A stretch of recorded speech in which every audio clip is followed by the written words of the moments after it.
Mhm.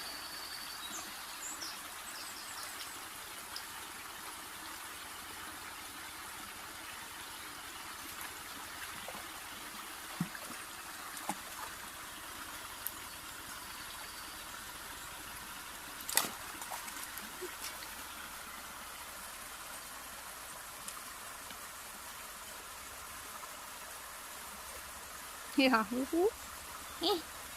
Ja, das Schwein mal zu, ne?